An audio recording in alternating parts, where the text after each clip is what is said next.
বাংলা সাহিত্যের ভাণ্ডারে ছোট গল্পের একটি বিশেষ জায়গা রয়েছে। আমার প্রিয় কিছু ছোট গল্প নিয়ে আমি রাজর্ষি, আর আপনারা শুনছেন রাজর্ষি উবাচ।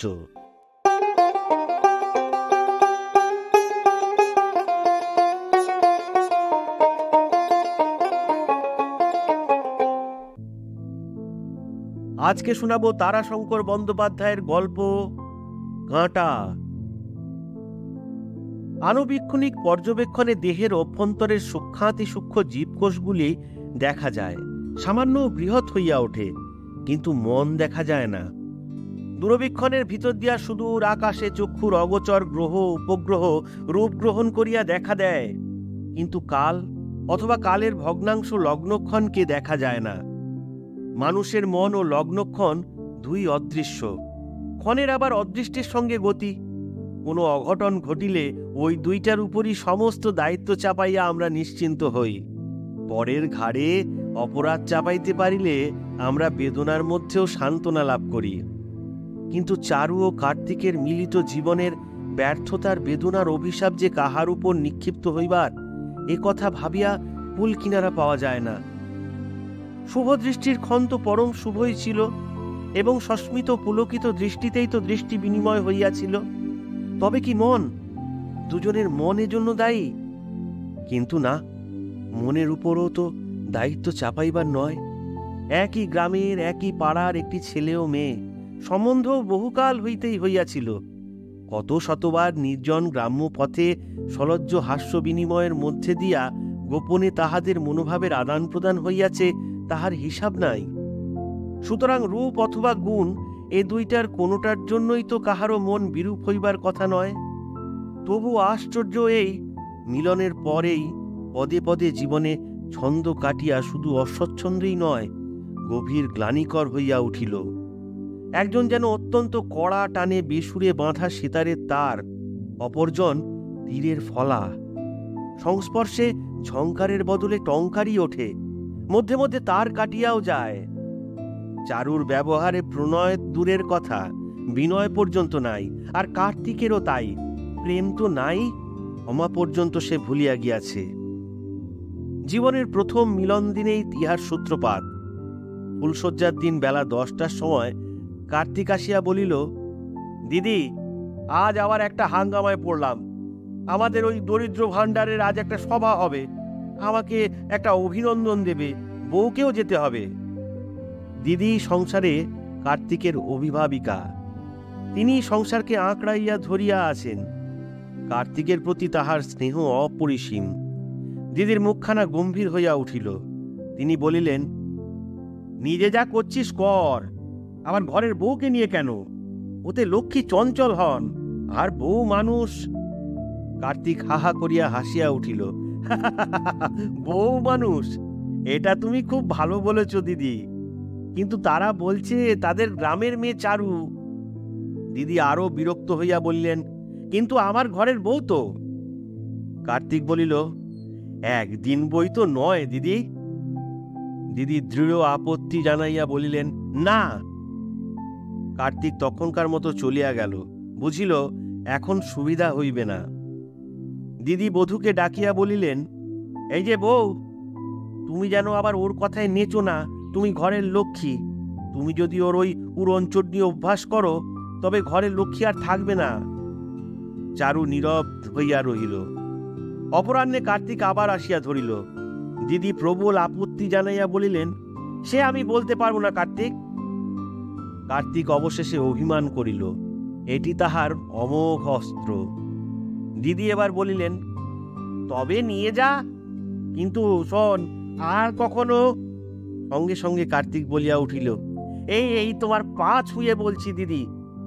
দিদি পা দুটা সরাইয়া লইয়া হাসিয়া বলিলেন, থাক থাক থাক, আর পা ছুঁতে হবে না, পাগল কোথাকার।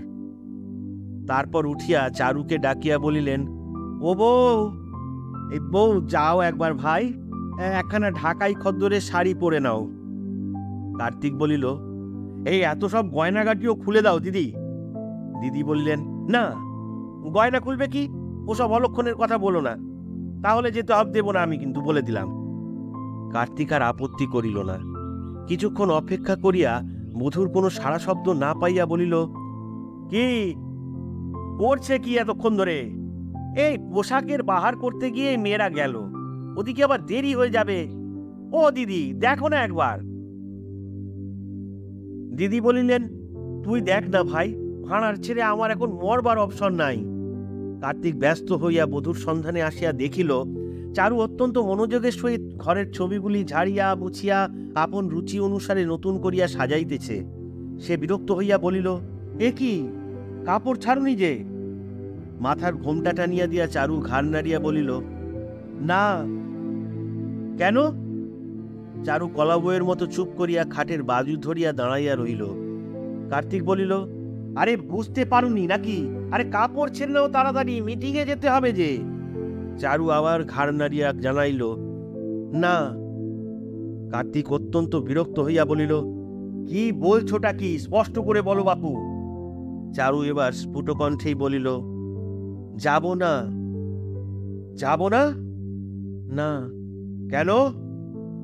চারু কোনো উত্তর দিল না। যেমন দাঁড়াইয়া ছিল তেমনি ভাবেই দাঁড়াইয়া রহিল।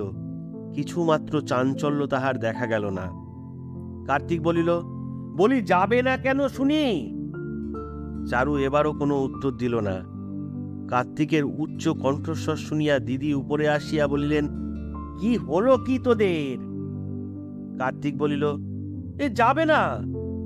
দিদি বলিলেন, যাও বউ, কার্তিক বলছে আজকের মতো যাও।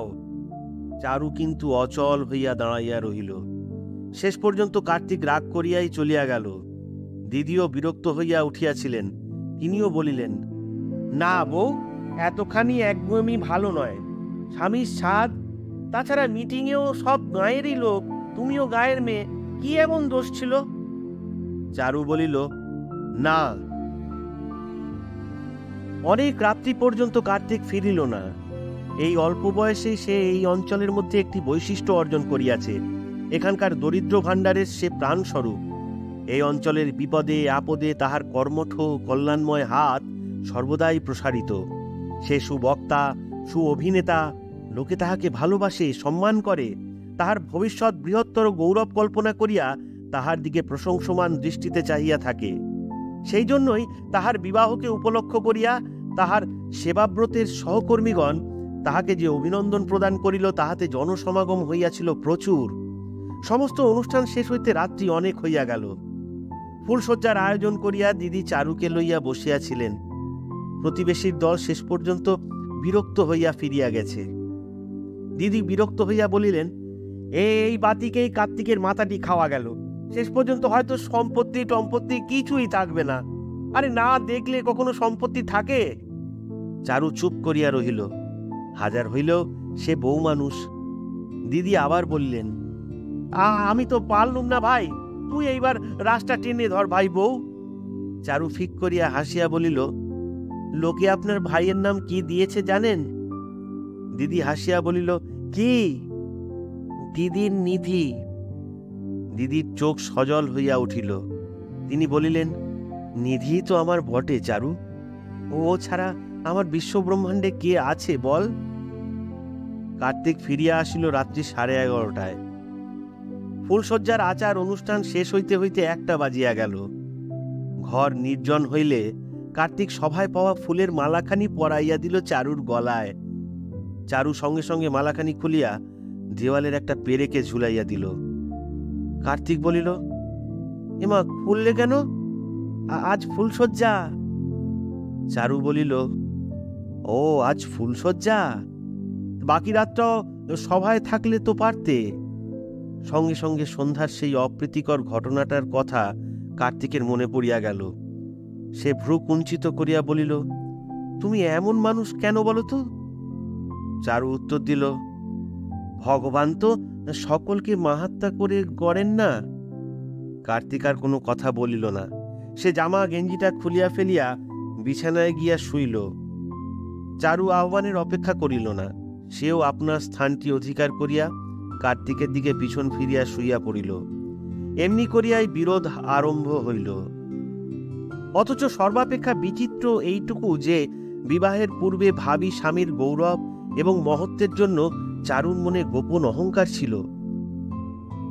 সে কল্পনা করিত অনেক কিছু, এমনকি সে তাহার সখীদের স্বামী ভাগ্যকে এই গৌরবে করুণার চক্ষে দেখিয়া আসিয়াছে। যাক, এমনি করিয়া কল্পনা বিরোধী, এমনকি অন্তরের সত্য বিরোধী মিথ্যা হেতুকে অবলম্বন করিয়া যে বিরোধ ফুলশয্যার রাত্রে আরম্ভ হইল, সে কিন্তু মিথ্যা হইল না। তাসের ঘরের মতোই একদিন সে ভাঙিয়া পড়িল না, দিন দিন সে সামান্য হইতে বৃহৎ হইয়া উঠিল।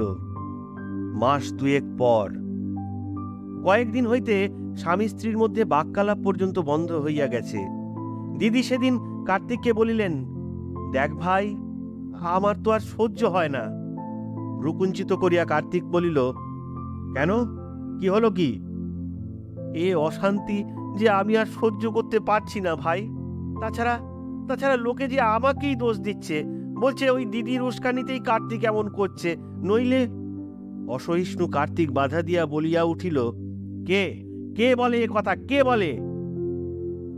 কার নাম বলবো বল? বলছি সবাই। আর বলবে নাই বা?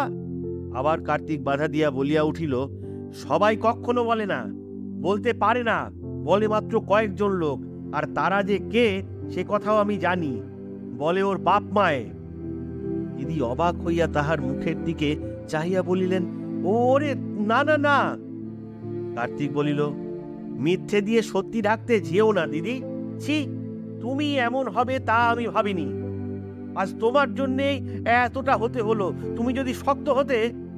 কথাটা দিদির গায়ে বড়ই বাজিল। তিনিও এবার বাধা দিয়া বলিলেন, আমার জন্যে? হ্যাঁ হ্যাঁ হ্যাঁ, তোমার জন্যে। কার্তিক আর অপেক্ষা করিল না, সে হন হন করিয়া বাড়ি হইতে বাহির হইয়া গেল। দিদি ঝরঝর করিয়া কাঁদিয়া ফেলিলেন। কয়েক মুহূর্ত পরে চারু আসিয়া দাঁড়াইল, বলিল, এত বড় কথাটা আপনি কি বলে লাগালেন দিদি? অশ্রুপ্লাবিত মুখেই দিদি বলিলেন, কি লাগালাম বউ?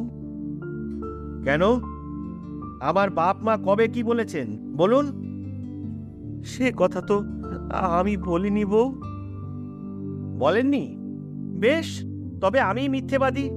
আপনারা তো আর মিথ্যেবাদী হতে পারেন না। আমার বাপ মায়ের নাম দিয়ে কিন্তু সত্যি কথাটাই আপনি বলেছেন, ওই আপনার আশকারা পেয়েই। কি কি বললে তুমি বউ? বউ আর দাঁড়াইল না, সেও হনহন করিয়া আপনার ঘরের দিকে চলিয়া গেল। দিদি বসিয়া থাকিতে থাকিতে অকস্মাৎ পাকা বাঁধানো মেঝের উপর নির্মমভাবে মাথা ঠুকিতে আরম্ভ করিলেন। এই নে, এই নে। কপাল ফাটিয়া দরদর হারে রক্ত গড়াইয়া তাহার অশ্রুপ্লাবিত মুখ ভাসাইয়া দিল। সেই রক্তাক্ত মুখেই সমস্ত দিনটা তিনি পড়িয়া রহিলেন। একটা প্রজ্বলিত ঘরের আগুন অকস্মাৎ একটা দমকা হাওয়ায় আর একটা ঘরে লাগিয়া গেল।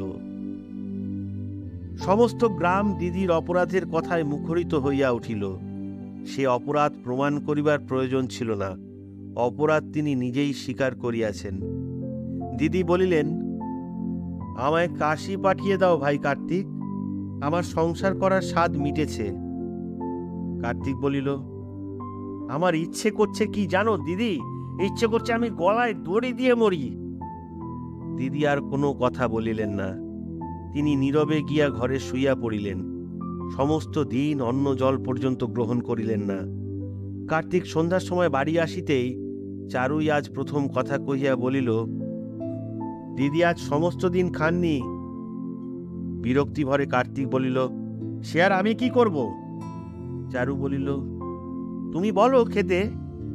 কার্তিক বলিল, উফ, কি কুক্ষণেই আমি বিয়ে করেছিলাম। চারু ঝরঝর করিয়া কাঁদিয়া ফেলিল।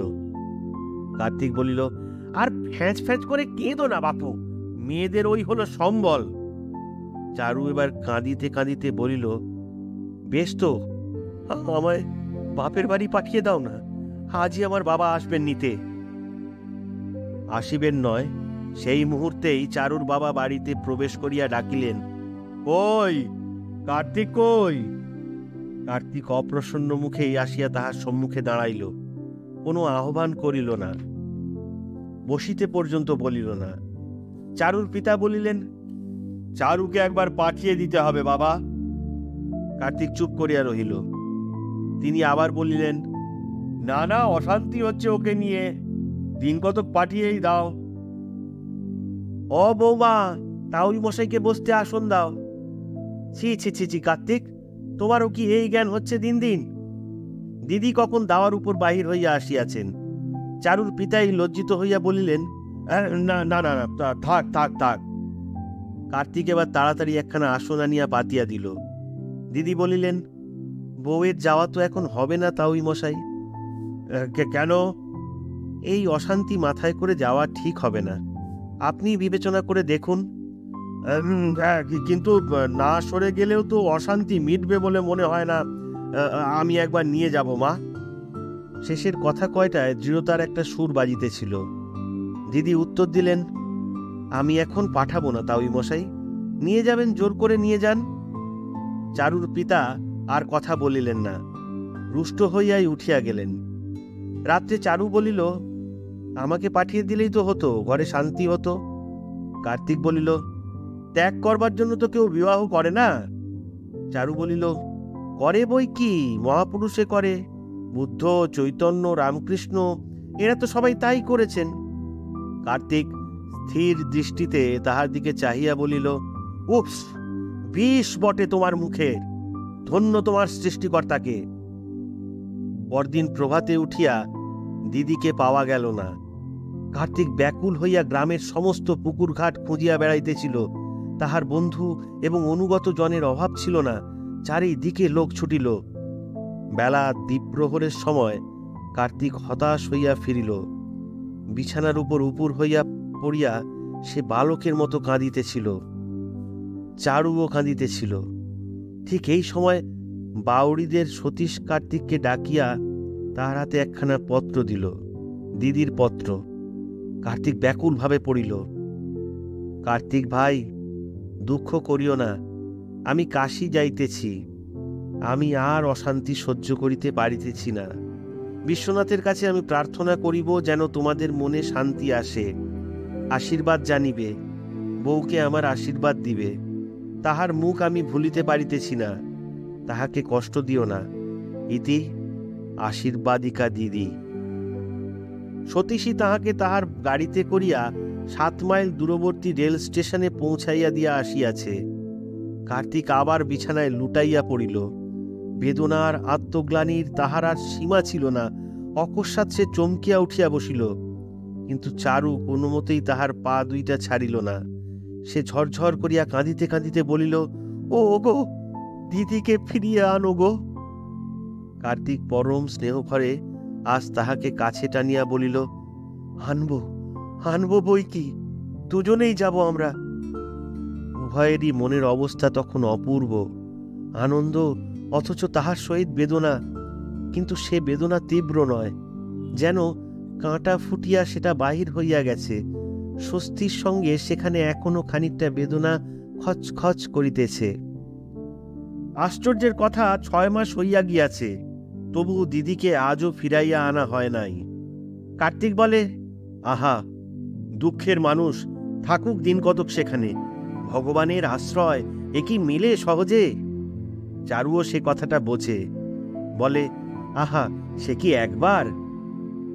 দিদি চিঠি লিখিয়াছেন, বউ, খোকা হইবার পূর্বেই যেন সংবাদ দিও, লজ্জা করিও না, আমি গিয়া সব ব্যবস্থা করিব।